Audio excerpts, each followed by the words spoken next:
Iš tikrųjų atvažiavus, pirma mintis, kuri buvo, tai o kas gali būti smagiau nei penktadienis oro uoste? Kas nenorėtų?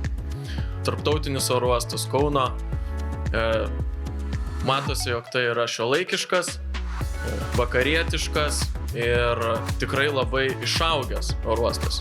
Ką žmonės patiria oro uoste? Tai dažniausiai būna stresas, skubėjimas, nuovargis.